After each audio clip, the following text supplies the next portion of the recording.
Welcome back to Multigrid Methods. Today we're going to do a little bit of um, code demo, and so we're just finishing chapter 6. Last time we talked about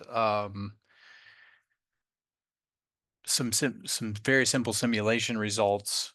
We were solving a particular problem with a known solution, and we wanted to try out a bunch of different parameters that appear in the multigrid solver and see how that affected the solution performance or the rate at which it computed the solution.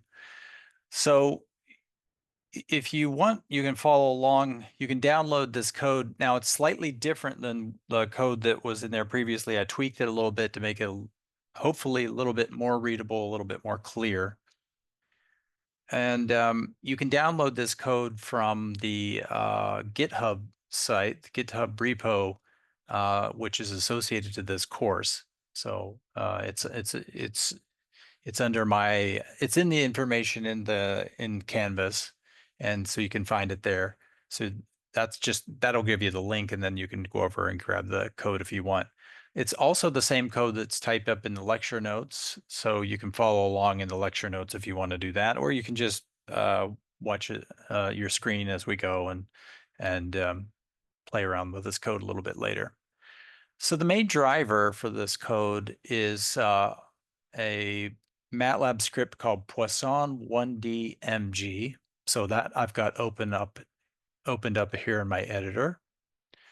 And so this driver is where we're going to set all the parameters for the problem, describe the problem, and then we're going to call the multigrid solver.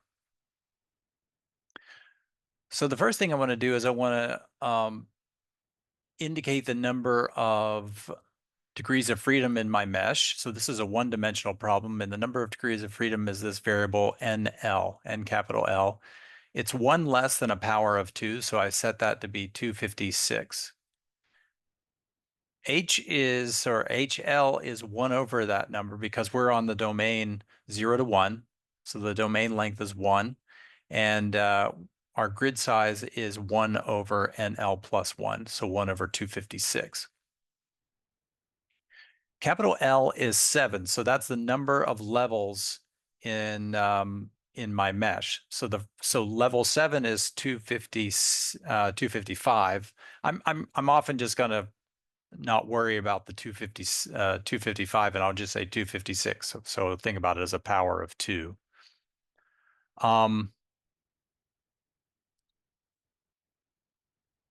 So that means that level 7 is 256. Level 6 is half of that, 128. Let me see if I can keep track now. 6.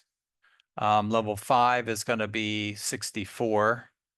Level 4 is going to be 32, and so on, all the way down until we get to level 0. We want to make sure that we can coarsen this as much as possible. So the 7, if we coarsen all the way down, we should get to 0, which gives us a 1. Okay, which gives us a mesh of size 1. Okay, so now we're going to indicate that we're doing, let's see, P equals 1, so that is V cycle. If we set P equals 2, that's going to be the W cycle. That's easy enough to change. So let's keep P equals 1 for now. We're going to do 3 post-smoothing or pre-smoothings and 3 post-smoothing steps. You'll remember that in our smoother, we had this parameter omega, and in chapter 3, we discussed this quite a bit. So omega was 2/3 for the analysis we did in that chapter. And then when we came back and did the analysis a little bit later, we determined that we were going to use omega equals a half for something we called the Richardson smoother. So I'm going to toggle between a half and 2/3 and see what we get. This tall is the stopping tolerance for my code. So remember, multigrid is an iterative solver, so it's going to try to measure the error in some way, shape, or form. And when the error gets below this tolerance, then I'm going to stop the algorithm. K max is the maximum number of iterations that I'm going to take. Here, I've set that to 20. You can set it to higher if need be. Now, here's where we start getting into some of the problem aspects. So A1 is going to be a representation of our stiffness matrix. In this case, because we're in this one-dimensional finite element setting, we have a tridiagonal matrix. And remember, the stiffness matrix had ones, minus ones on the super and subdiagonal, of course, divided by HL, and 2 on the diagonal, again, divided by HL. And the reason for this structure we explained when we derived this in chapter 3. Now, what I'm going to do, so that's my stiffness matrix. What I'm going to do is I'm going to specify an exact solution. This is kind of unusual because usually you're designing code to solve a problem whose solution you don't know. But in this case, we want to test our multigrid solver and see how well it performs. And so in this case, we're going to specify an exact solution.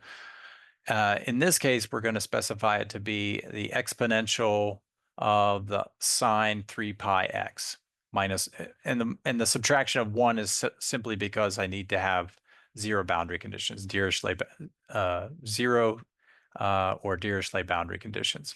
And now, as I said before, I'm going to manufacture a right-hand side so that I know what the true solution of my algebraic problem is. I'm just going to do that by multiplying the stiffness matrix times that exact solution. Now, this exact solution is actually a vector or a grid function.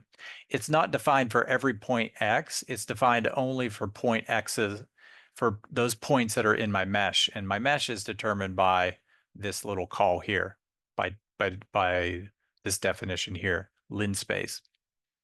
All right, now I'm going to gather a bunch of my parameters into a structure called mgparam, and that's just a structure in Matlab is something which binds a bunch of parameters together. It makes it so that I don't have to pass a bunch of separate variables. I can just pass a single structure, which is what I'm going to do when I call my multigrid solver here. I'm going to pass that structure mgparam, and that contains everything that I mentioned above. Let's see, except for, what didn't I mention? I think I got everything. Tall, omega, M1, M2, P. Yeah, I think I got everything. So to the multigrid solver, I'm going to do something a little bit unusual. I'm going to pass the unknown right-hand side forcing vector F, but I'm also going to pass my true solution. And this is if you want to write a real code which does real work, finding solutions to problems that you have, whose solutions you don't know, then you can't pass this exact solution, obviously. So this is just for toy purposes. All right, so let's jump over and see what multigrid solver looks like. What's the structure of that? But before we do that, notice that what it's going to return to us is something called U. That's going to be the true solution. Error vals are going to be some computational or computations of the errors that we're going to get in the problem as a function of k, where k is the iteration number, and then k stop is the iteration that we stop at. All right, so let's go over to the multigrid solver. That's this piece of code right here. So notice that it has exactly the same calling structure that I have over here. I pass these variables to this function and I receive these variables. And that's exactly what this header has to look like. It has to have this exactly the same form. The first thing I'm going to do is I'm going to check to make sure that, remember I said that my grid had 255 points in it. Really, that means it's 256. It's a power of 2. And then I'm going to see if I can coarsen that all the way down to little l equals 0. So I want to make sure that I can coarsen that mesh all the way down. Well, of course, in this case, I can because 256 is a power of 2, and I've chosen L to be the appropriate power. So this just checks to make sure that I'm able to do that, that I'm able to, what this is called coarsening the mesh. So what we do is we start off with the finest level mesh rather than the coarsest level mesh, and then we see if we are able to coarsen that through just straight division. The next thing I'm going to do is I'm going to seed a random number generator, and I'm going to throw at the solver. I'm going to throw an initial guess for my true solution as some sort of random vector. Actually, it's a random grid function, you can think. The idea here is I'm going to show you that my initial solution doesn't have to be good in any way, shape, or form. It doesn't have to look nice. We're going to converge to a nice solution, almost the exact solution in a very short amount of time with a little amount of work. Even if we start with an initial guess, which is more or less random. Okay, some things here. I'm just prepping my loop. So here's the main loop, and you can see this is very simple. All I'm going to do is I'm going to save a copy of my current best solution. Of course, the current best solution right now is a random vector. I'm going to save a copy of that in uold, and then I'm going to throw that u into my multigrid operator at level L, and I'm going to ask it to return an output in the form of an updated iterate. So if this is like k, this is like k plus 1 over here. But notice that I'm receiving in the same variable, I'm receiving the updated iterate or in the same variable that I had the previous iterate. So what this just means is I'm overwriting this u. So this u was something previously, I'm going to overwrite it. Now you see I have the old value and the new value, or the old iterate and the new iterate after I complete that. Now, since I have the true solution, I can actually measure the error by subtracting off my new approximation from the exact solution. And I'm going to measure that error in the 2 norm, and that's because I use the 2 norm because that's exactly what we used in chapter 3. Now, there are a couple of other ways we can specify the error or an approximation thereof. One is we could use the norm of the residual. I didn't calculate that here, but I left that open for you if you want to. You can put that in value number 1, or error value 1. So I skipped that, and I just computed the error by 2 ways. The one, I'm producing the true error. That's I'm going to store in error value 3, error val 3. But this guy, what is this? This is an approximation of the error, and all it is the difference between the old value and the new value that I am generating. So this is precisely equal to the updated value, or the update that I use to calculate u from uold. The difference between the two is how much the multigrid algorithm has changed the iterate. So this actually is quite a good approximation for the error, as I'll show you in a moment. All right, now all the work is really done in this multigrid operator. And that's where we do smoothing. That's where we do coarse grid correction and then post-smoothing. So you can see there's nothing more left to this algorithm. It's very short, very easy. Okay, it's just a loop. So this loop, it loops until I've either reached the maximum k value, or I've got an error which is less than the tolerance, and then I exit my loop.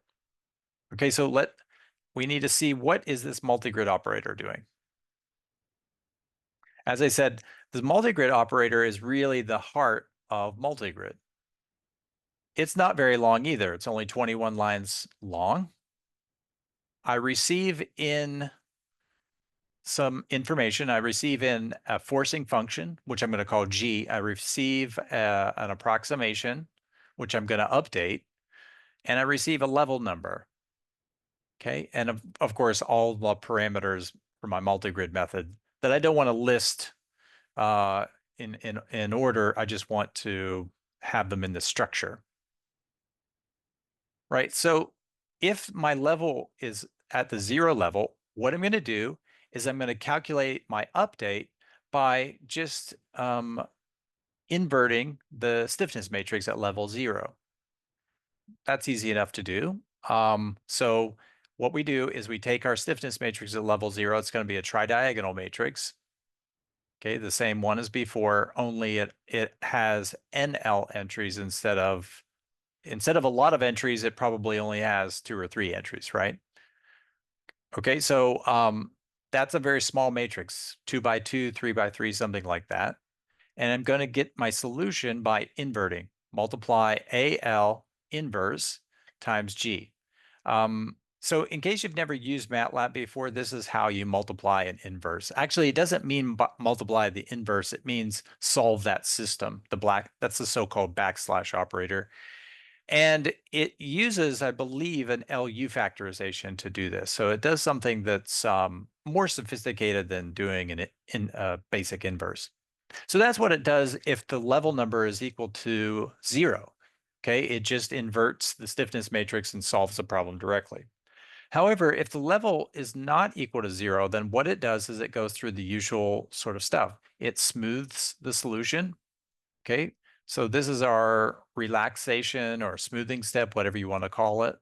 And that is where we do Richardson or Jacobi, the weighted Jacobi method, as I'll mention in a moment. Now, the next thing I do is after I have my smooth solution, I'm going to compute a residual. This step I do 2 steps in one. I compute a residual, and then I'm going to restrict that residual to the coarse grid. So compute the residual for this new outputted approximation.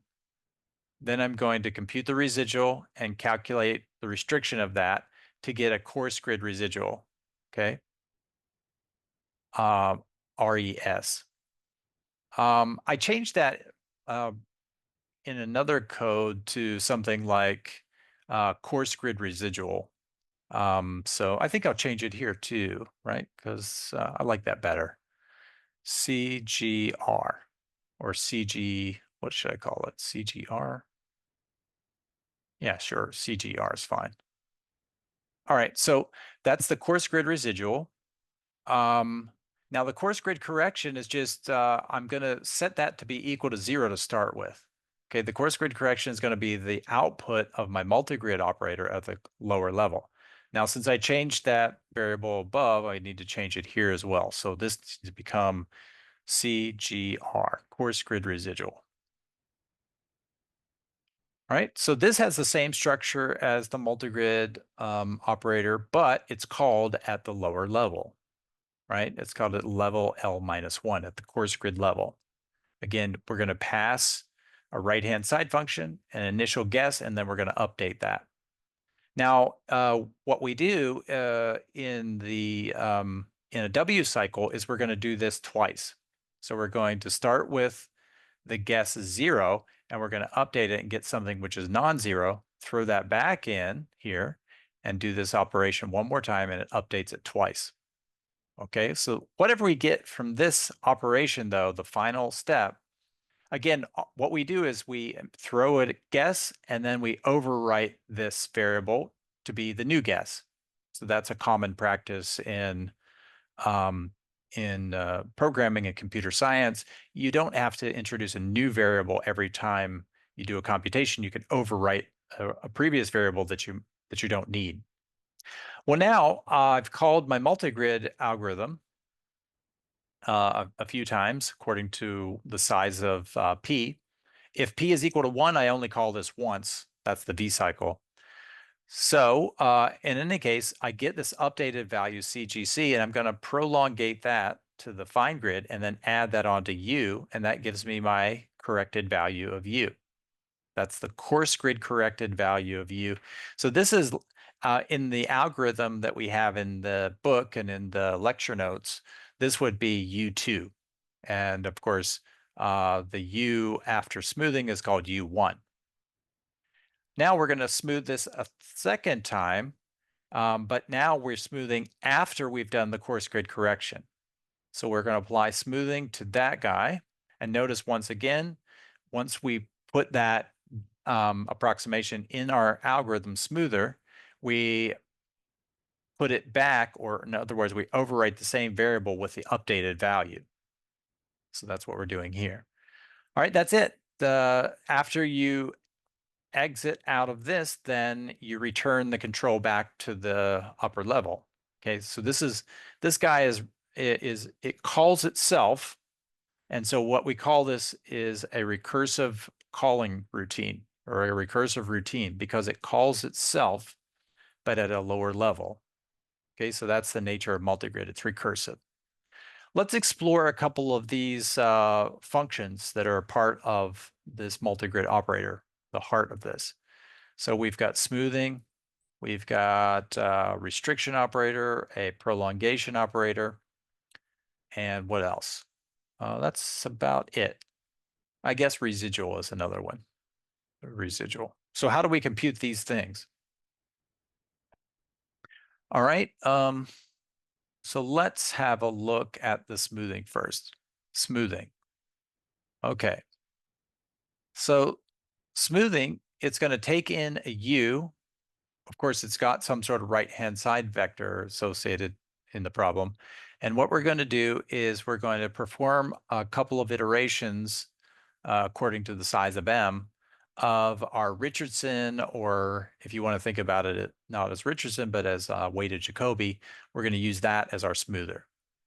All right, so we go into our smoothing loop here, and I'm not going to go through all the details of this. I've made this into what's called a vectorized form of the smoothing operation.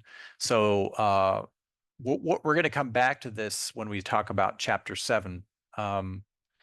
So we're in chapter 6 now. We're finishing that. We're going to jump into chapter 8 and maybe do chapter 9 as well, and then come back to chapter 7 where we're going to talk about smoothers in a little bit more detail. So I'll remind you about this process, and then I'm going to show you a couple of alternatives to this, namely the Gauss-Seidel smoothing procedure. This is weighted Jacobi. So what you do is you run one iteration of Jacobi, and that gets you an updated value of smooth, and then you're going to weight that against omega and omega. This is omega prime as omega 1 minus omega. So you update this value with omega weighting the new value and 1 minus omega weighting the old value. Okay, so if you remember the discussion we had in chapters 1 and 3, where we discussed the weighted Jacobi method, then you'll see a formula which looks a lot like this there. In any case, this is the smoother, not too difficult, only a few lines, 20 lines or so.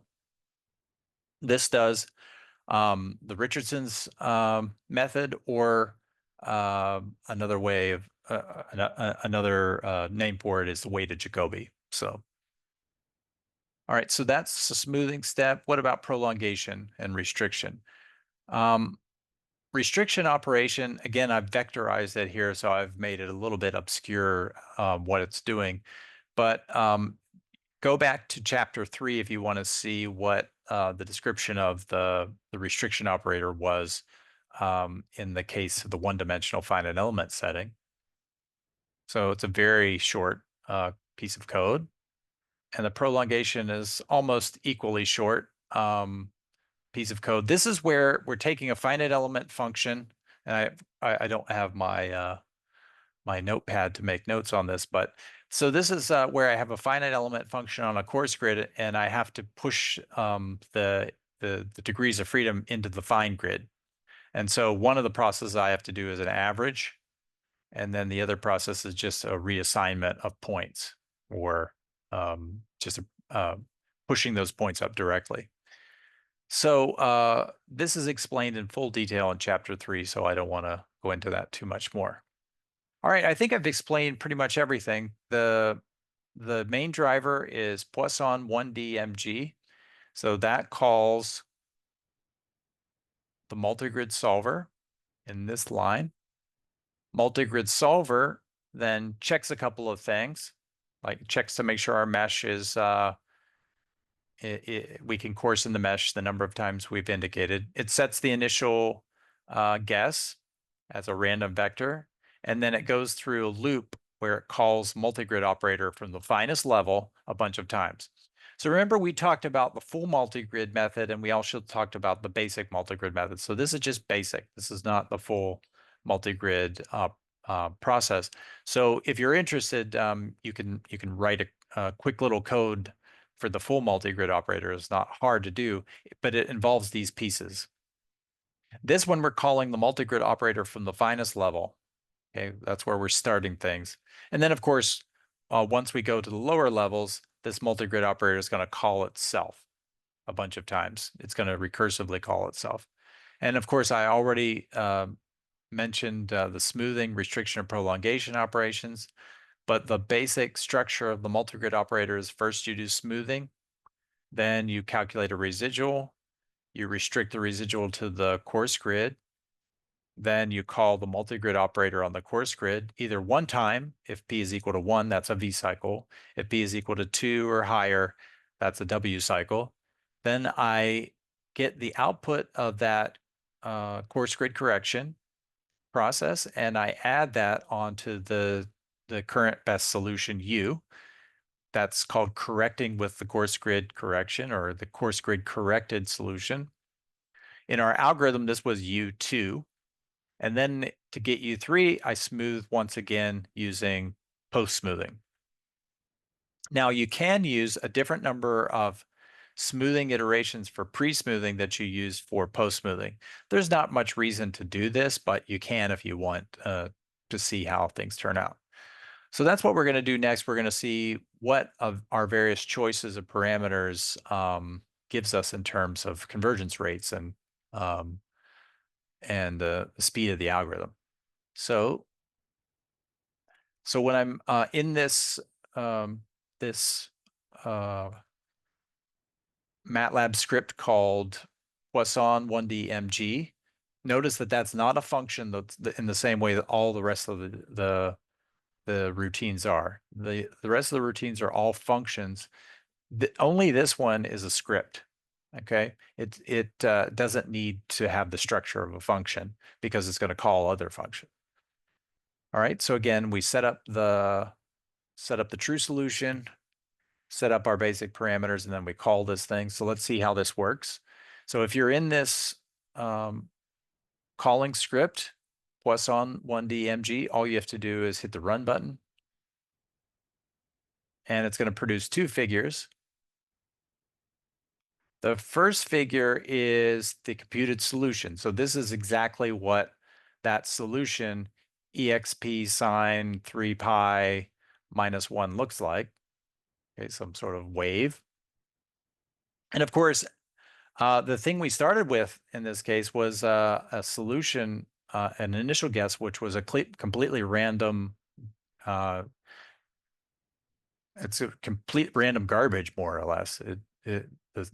The initial input to this didn't have to be close to this true solution at all. Now, along this axis, I've plotted k. That's the iteration number, the number of times I call the multigrid algorithm from the top. And on this axis, I'm plotting the error. Okay. Well, actually, I plot an error, and then I plot the approximation of the error. These red boxes are, and this is a little bit hard to see, I apologize, but if you run this code, you can see that the red boxes are the difference between two successive iterates in the multigrid method, measured in the 2 norm at level capital L. So this is going down basically at the same rate as the true error is going down. So this is the true solution minus my outputted solution from the multigrid method for each k. And you can see that it's decreasing at a nice linear rate. Well, this is a semi-log scale. So it's log on this axis and it's linear on this axis, so log linear. So the fact that this is going down at a linear rate is indicative of the fact that actually the error is being reduced by a factor of 6 times 10 to the minus 2 at each iteration. So the way I computed this computed contraction factor is I took the last 4 values here, here, and here, and I made a log linear fit of that, and then I calculated its slope. Okay, and I found the slope of that is going to be 6 times 10 to the minus 2. roughly. So each time we run the multigrid operator, or we call the multigrid operator, we're going to reduce the error by a factor of roughly 6 times 10 to the minus 2. Pretty good. This is just indicating the number of pre and post smoothing steps that I do, the V cycle, and then of course omega is the weighting parameter in my weighted Jacobi method. Now, if I want to make this exactly equal to the Richardson's method, then I need to change a couple of things. Well, actually one thing. If I want to make Richardson's method, then I'm going to change this as 0.5. Right? And let's do a couple of other things. Let's change that first and see what happens. So if I see that, remember it was 6 times 10 to the minus 2 whenever I used omega equals 2/3. And here it's not quite as good. It's not reducing it quite as fast because it's 8 times 10 to the minus 2. Now let's see what else can we do to adjust the rate at which this thing is converging. Well, we can choose a different number of smoothing iterations, pre and post. So now I'm going to use 5 pre and 5 post smoothing iterations. And we should see this come down a bit. We do. So it came down from 8 times 10 to the minus 2 down to 5 times 10 to the minus 2. And of course, we're stopping out here once we get an error tolerance or an error, which is below 10 to the minus 9. I think I said it. Yeah, 10 to the minus 9. Okay, that's pretty cool.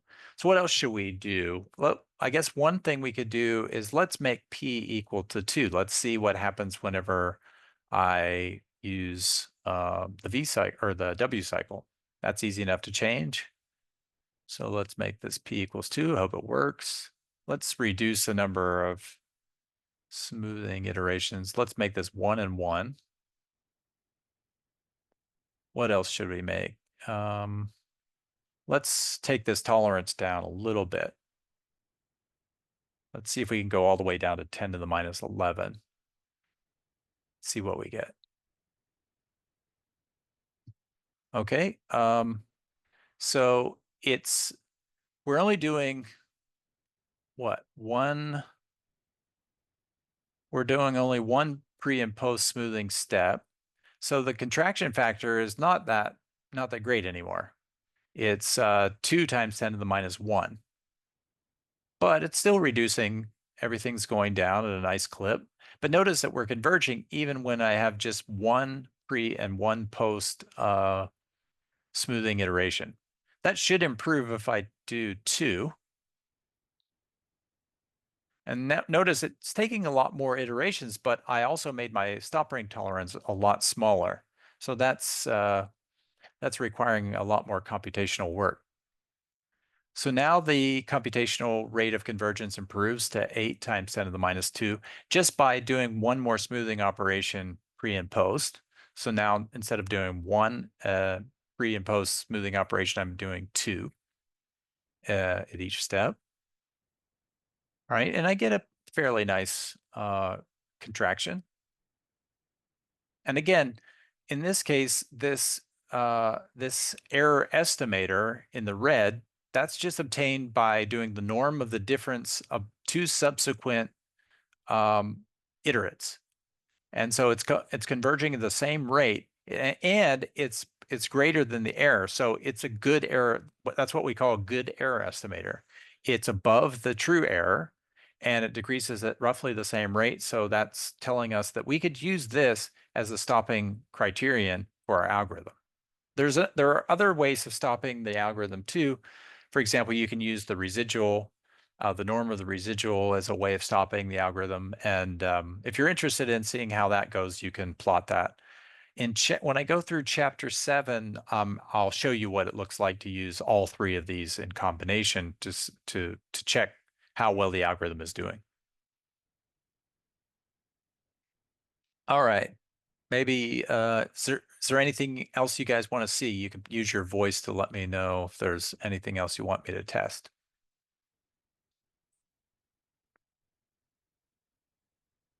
Anybody curious about parameters? If not, I'll just make up a couple of my own. I guess one thing we could do is change the true solution. I don't really want to do that because that I'll leave that one to you. That will the problem is I might get it wrong, so I don't want to mess with that. But let's see, what do we want to do? Let's see if we can really force this down to, let's see what happens if I change to p equals 3. So we have p equals 2. What about p equals 3? Let's see if we get any improved convergence. So what did we have when p was equal to 2, 8 times 10 to the minus 2. So if we go 3, we should get a little bit better, but the question is how much better would it get?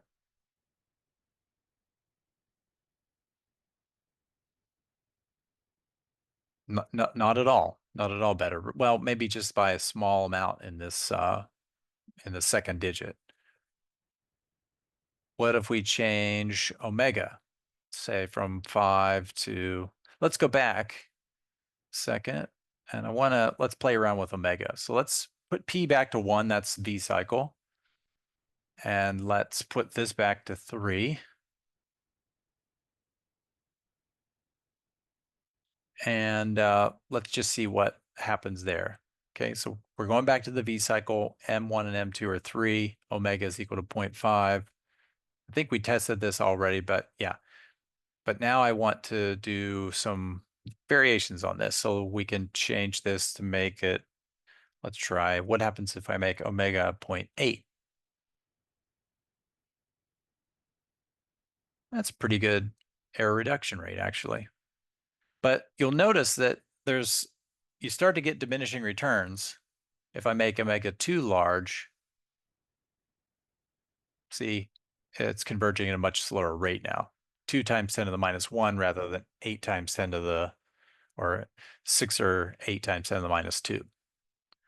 And as usual, if I increase the number of smoothing iterations, I get a faster rate of convergence, but I start to get diminishing returns here as well.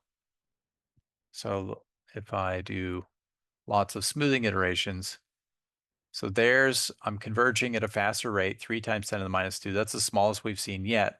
What if we take this up to 6?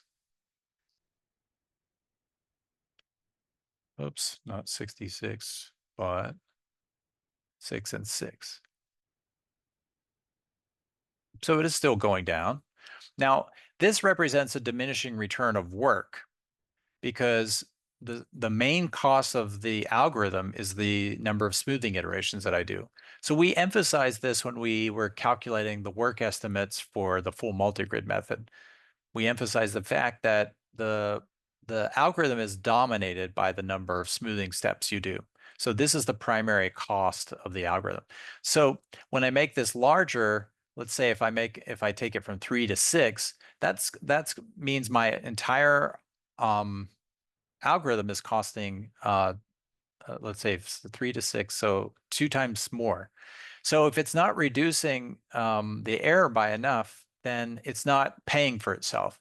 In other words, I could maybe get away with less work by using or sticking to 3. So again, this is a point of this is something which represents a diminishing return in terms of work. So you don't want to make this number too large because the main cost of the algorithm is here. All right, now we're back in the basic lecture notes, the slides, and we've skipped chapter 7. Chapter 7 is going to be really, really interesting. At least I think it's going to be interesting. So chapter 7 is what we call multigrid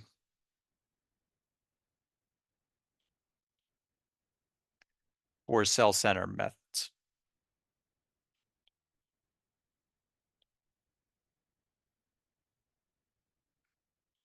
Actually, cell-centered finite difference methods.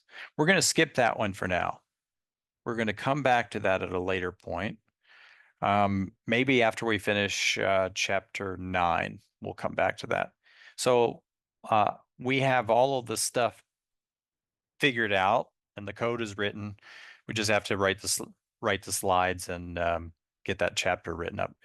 If you've visited chapter 7 lately in the lecture notes, you'll notice it's a bit of a mess, but it's going to be cleaned up pretty quickly. We're going to skip that content for now, where, as I said before, in chapter 7, we're going to do 2D methods, and we're going to show you code in much more detail. I'm going to show you smoothing in much more detail, prolongation and restriction in a bit more detail. And yeah, so that'll be much more interesting because it's going to be 2D, and it's actually going to be it's actually going to show the speed and the efficiency of multigrid, whereas 1D really doesn't do it justice.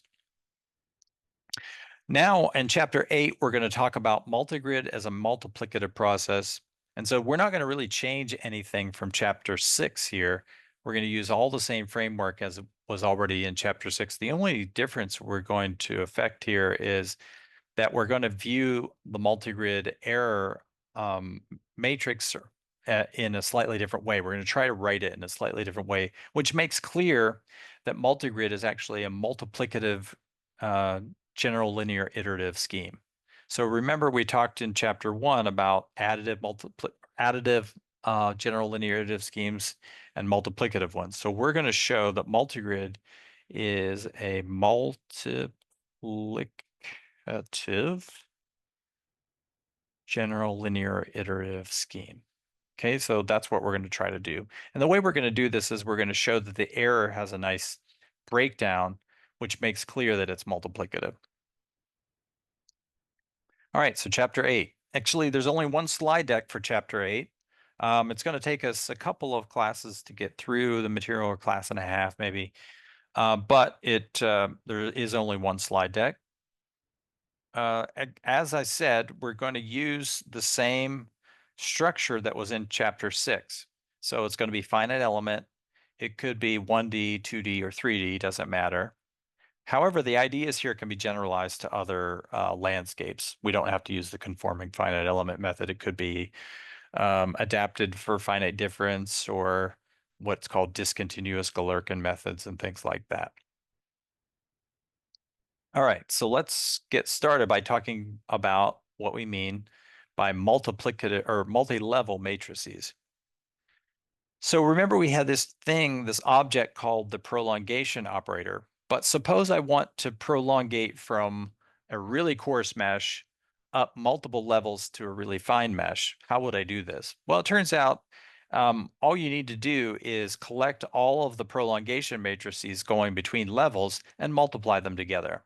So for example, if I want to prolongate from level J, where J is a really coarse level, a low level, up to level L, which is a really fine level, then what I do is I multiply in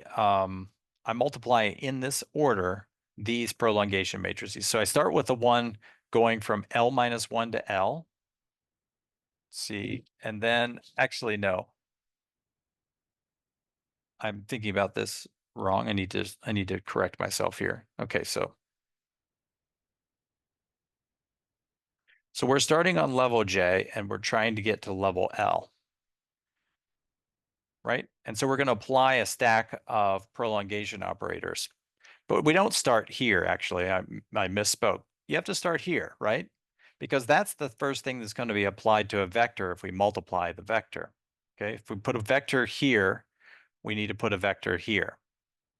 So we're going to start with a vector that's on level J, and we're going to go up to J plus 1. And then we're going to go from J plus 1 up to J plus 2, J plus 2 to J plus 3, until we get all the way up to level L. So we start low and we're going to go high. And the way we do that is you just stack these prolongation matrices together. This one goes again from level J up to J plus 1 and so on until I reach the matrix which goes from level L minus 1 up to level L. Okay, J plus 1, etc. Now, that means according to our old style of writing, if we only were going up one level, we would write PL minus 1. But that, according to our new style of writing, is really just the matrix going from, it's just a single matrix going from L minus 1 up to L. I could have used this notation to begin with to indicate I'm going from L minus 1 to L, but I just use this simpler notation here. Okay, so this is if I want to go from a very coarse grid up to a very fine grid, how could I do that? Now, suppose that, let's see that this is the right matrix for the finite element setting. Suppose that Vj is some vector in, or some finite element function in the finite element space Vj for some coarse level j. And of course, we have this hierarchy of finite element spaces, starting with V0, that's contained in V1, which is contained in V2, all of which is contained in VL. These are the usual nested finite element spaces. Let Vj be the coordinate vector of Vj with respect to the basis Bj.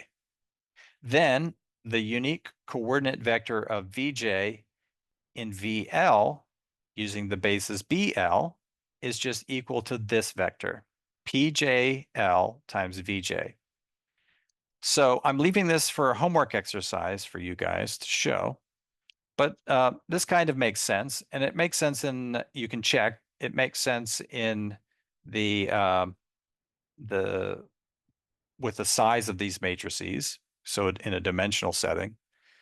But notice let me emphasize what is important here. This Vj lives, of course, in this coarse finite element space, but because of the space nesting, it also lives in this very fine vector space here, this fine finite element space. It's a little bit like the following picture. Suppose I have this function in the coarse space where I have only 1 degree of freedom. But suppose I do a bunch of refinements in between. Okay, so let's do a bunch of refinements.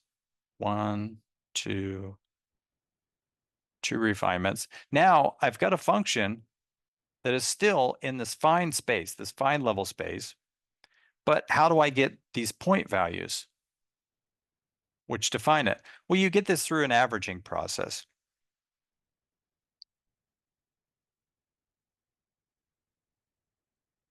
But the point is, I don't have to go through all the intermediate spaces. I can go all the way from this coarse grid space here, all the way up to this fine grid function. And the vector that is representing this, or the coordinate vector of this function with respect to this fine level finite element space, is just equal to that. That's the coordinate vector. So that's what you have to prove with this lemma. But now it shouldn't be surprising to you, because when we discuss going up from a single coarse grid to a fine grid, then I average certain points, right?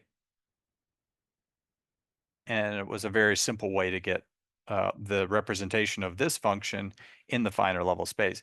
In this case, I'm just adding a bunch more points. That's all there is really to it. Now I need to describe a multi-level restriction matrix. I have a multi-level prolongation. What about the multi-level restriction? Well, keeping with the whole Galerkin condition setting, I'm just going to set the restriction, multi-level restriction matrix to be equal to the transpose of the multi-level prolongation matrix. Okay, so just a straight transpose. So this is what we call our multi-level restriction matrix. And notice that this matrix has size nj and l. So that means it's taking things from nl and pushing them into the coarse space nj. Now, with the usual construction for the conforming finite element method, we can show that the stiffness matrix on level j satisfies a wrap condition, okay, a Galerkin condition, but now using these multi-level matrices. And notice that I'm going from level j, which is a very coarse mesh, all the way up to level L, or I'm communicating between these very disparate spaces. So previously, I was only communicating between two neighboring spaces, one coarse and one fine. But now I'm going possibly from a very coarse space all the way up to the fine grid space and then all the way back down. So prolongation gets me up to the top and restriction gets me down to the bottom. Okay, so it takes you from this space down here. Now I have of course, I have in my usual finite element setting, I have stiffness matrices defined on each level, right? So this would be the one on the finest level would be represented by AL, and the one down here would be represented by AJ.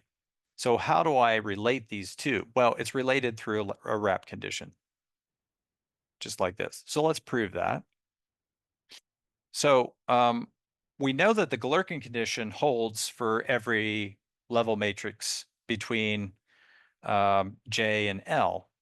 So for example, AJ is just equal to RJ times AJ plus 1 PJ. That's the usual just wrap condition going from J to J plus 1. But now AJ plus 1 is related via the wrap condition to AJ plus 2. And I can keep adding these, and you can see what's happening. When I go all the way up to level L, I've got the stack of matrices here and the stack of matrices here. And of course, if I multiply all these guys together, that just gives me RJL. And if I multiply all these guys together, that just gives me PJL. So I've satisfied this wrap condition in this way. And again, this is spanning lots or a great number of levels in between J and L. I don't have to go just between the nearest neighbor coarse level to its nearest neighbor fine level. So that's the Galerkin condition satisfied in this multi-level setting. Now, I'll remind you that we defined this thing, and I think we called it I don't know if we actually had a name for it, but it was defined as AL minus 1 inverse R L minus 1 AL. Now, when we added another matrix to this, we got the coarse grid Ritz projection matrix, and that was when we added the PL minus 1 matrix. Okay, so that gives us a square matrix that we called the coarse grid Ritz projection matrix. Now I want to define an analog of this, but now where we go not between two levels, but any number of levels.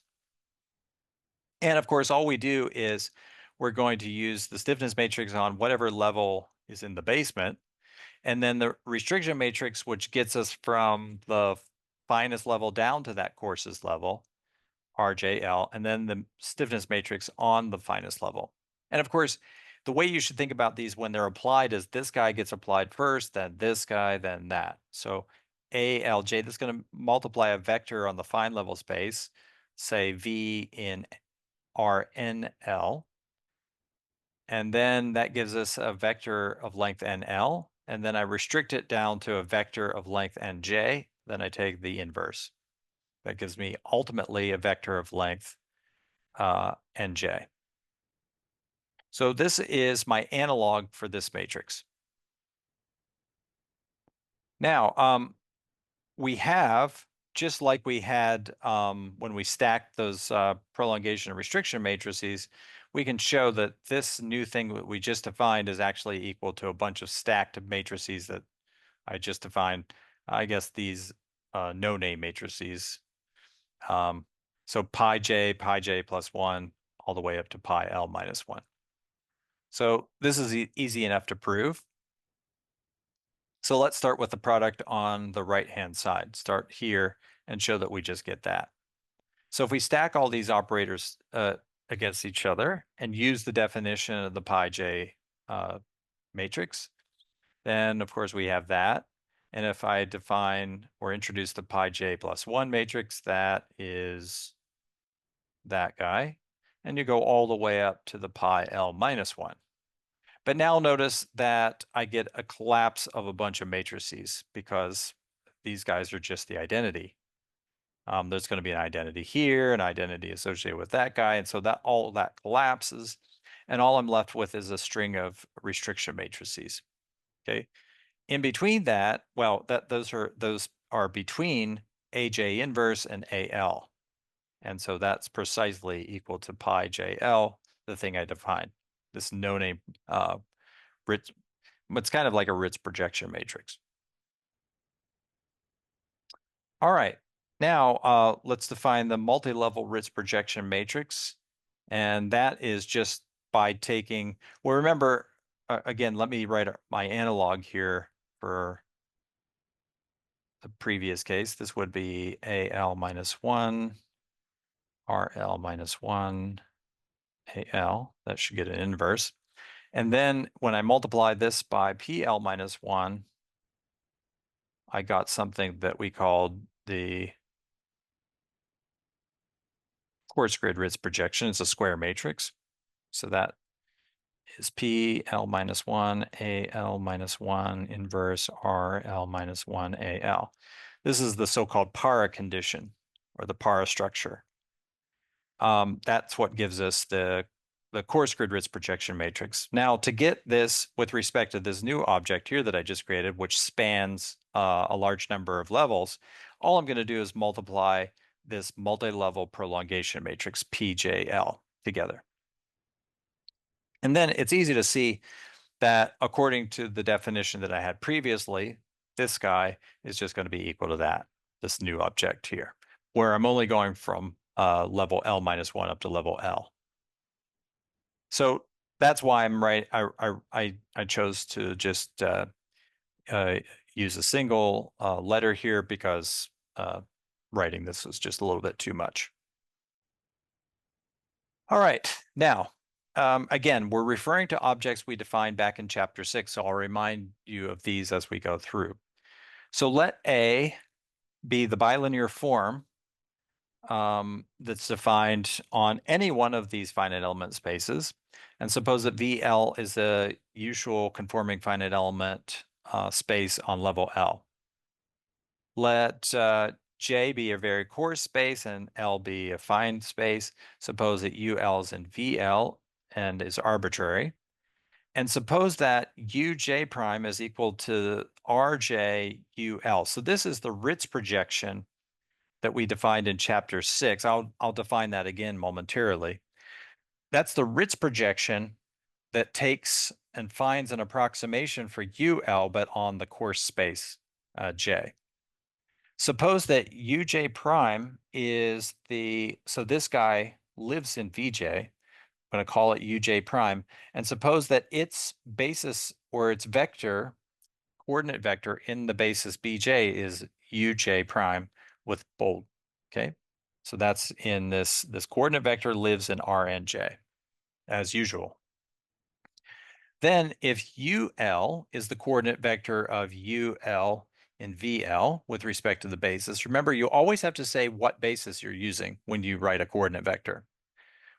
And the basis we're using is BL. It follows that the unique representation of RJ UL in VJ, okay, via the basis BJ is precisely equal to UJ prime equals this multi-level Ritz matrix pi JL times UL. And further, the unique representation of that same vector, but in the basis or in VL via the basis BL is precisely equal to that pi tilde matrix. Right? This is the multi-level Ritz projection matrix multiplied by UL. So let's show this. Suppose that VL is given, then RJUL, that's the Ritz projection operator in the finite element space. That's defined as the unique solution to this problem here. So this is how this object was defined. RJUL was equal to, well, ARJUL VJ is equal to AUL VJ for all VJ and VJ. So here, This is just a finite element problem where we're using the finite element space VJ. So that's where my test functions are coming from. VJ are coming from this finite element space VJ. All right, now it's easy enough to show because I'm calling it's the vector representation of this object in the basis BL, then it's easy enough to show that this is equal to that. Okay, so I'll let you check that result. Now, on the other hand, when I'm on the, let's see, let me think about if I can think about where this comes from. ALULVJ should be equal to ULPJL. Oh, this is a typo here. So this was my old notation and I forgot to correct it here. It should be PJL. Okay, times VJ. So how do we show this guy? How do we show that?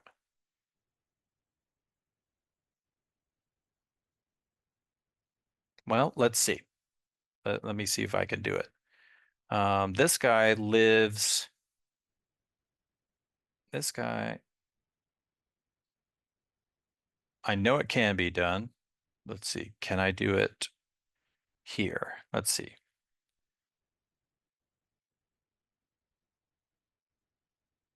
Yeah, right. So this guy here, the way I think about this is I'm going to think about this on the find level. Okay. This is on the find level, but this is on a course level, right?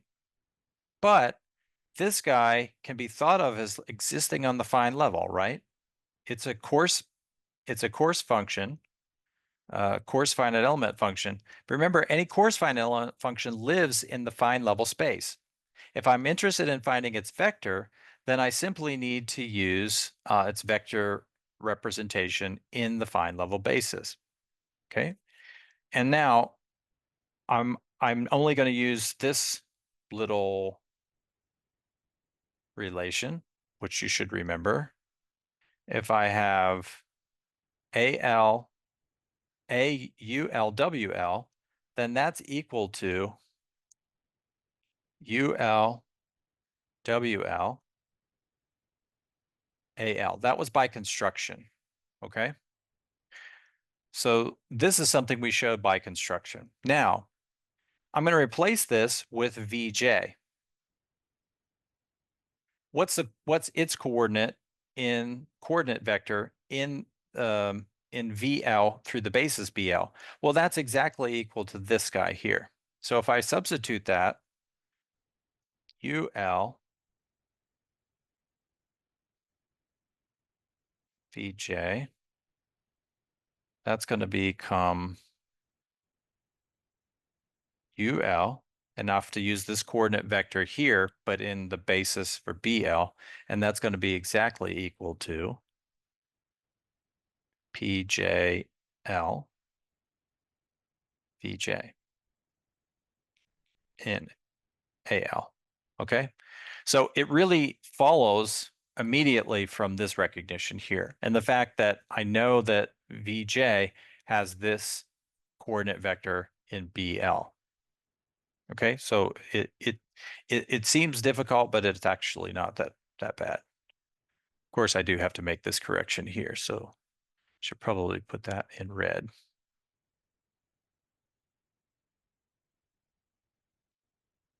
Okay. Right. Oh, this is not correct here, though. This is a typo here.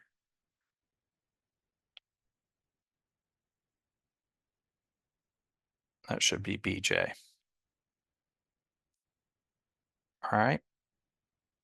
Because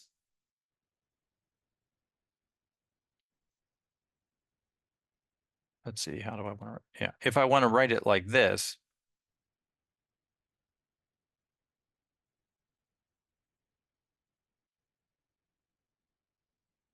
then that's going to be PJL VJ.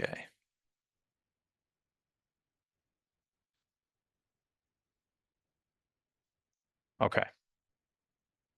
So now I have these two things, this object and that object. So I can now set these two things equal because they're equal up here by definition of this coarse grid Ritz projection. Okay, so set these two things equal. I guess before I do that, let's do an operation on this guy here. Can we transform this into an object which is going to be more suitable to us? Turns out, yes. I'm going to move this AL in here, and then I'm going to transpose that and move it over. Okay, so if I move that AL in, then I take its transpose, it comes over to the other side as a transpose, but this transpose is going to be RLJ. Now, we also have to ratchet the inner products from L all the way down to J when we take that transpose. Okay, when we move this guy over, then we have to change the dimension of our space, okay, or our dimension of our inner product. All right, now we can set these guys equal to each other. So what do we have? We have this guy here. Let's operate on this guy one more step. Remember, we have this, but let's just pull the AJ out and throw the AJ in there. Okay, so now we have things which are equal to each other, namely these two. Notice that they're equal and they have the same inner product and they have the same vector in the right-hand entry of that inner product. So that means if this is true for an arbitrary VJ, then these two objects have to be equal to each other. So in other words, AJ UJ prime is equal to RJL AL UJ UL. Okay? Now, all I have to do next is multiply this guy to the other side by taking inverses. So I take inverse, I get this object here, but now this object here is exactly equal to that. Okay. Now the second part follows from a previous lemma. That's just because we know that when we attach that prolongation matrix onto that, then we change this matrix to a tilde matrix, etc. Okay, so we're done with that lemma. Okay, so let's go back and make sure we see what we were proving. So if we compute this object here called the Ritz projection of UL into the space J, then we get this object called U prime J. We're just setting that equal to that. And suppose that this is its coordinate vector with respect to that basis. Then we just showed that that coordinate vector is equal to this new object we created, this multi-level Ritz matrix times UL. All right. And if we look at this object in with respect to the basis BL in VL, then all I have to do is multiply this times a multi-level prolongation matrix to lift that up to the appropriate level. And that precisely is going to give me that.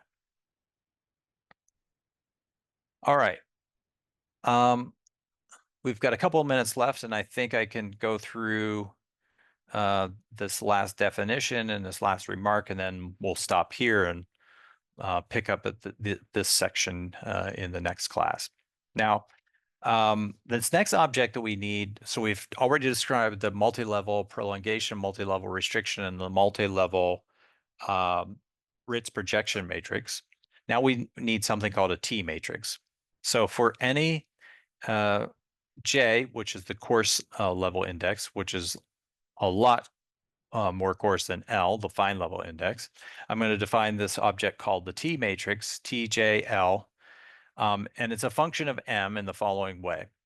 So it's defined as pi JL matrix, so this multi-level Ritz matrix, minus KLM times the same matrix, okay? So another way I can write this is as the following. I can write it as I minus KJM times pi JL. Okay, so that's another way of writing it. This is what I'm going to call the T matrix, TJL matrix. Okay, this object here or that one. And M is just going to be a smoothing parameter. Okay, so if M is 1, then we put a 1 here. This is really a power on this matrix. So that's just going to be our usual non-negative integer representing the number of smoothing iterations we're going to do. And I'm going to define this object called the T tilde matrix, T tilde JL, and that's exactly equal to this matrix, except that I'm just going to pre-multiply it by the multi-level prolongation matrix. And here there should be an M as well. So this matrix here is not square, but this matrix is square. And that's how I fix up these matrices that the same thing happened with the pi and the pi tilde matrix. I squared them up by just pre-multiplying by a prolongation matrix. So once I do that, then that gives me a square matrix that I'm going to call T tilde JL. Okay, so this is what we call the multi-level T matrix. So this is going to become very important for the representation, it turns out, of the error matrix for a multi-level method like the multi-level V cycle or multi-level W cycle. When the number of smoothing steps M is understood, like for example, if I just tell you we're using a V cycle where M is equal to 1 or 2, then we can drop this M in the definition. We don't need to keep saying that it's a function of M. Okay. All right, so that's where I'm going to stop. Next time, we're going to talk about properties of these multi-level matrices. We're going to talk about some interesting and weird properties involving these pi matrices and the T matrices that we'll get to next time. So I'm going to stop there, and you guys can turn on your cameras, and I'll take any questions that you have.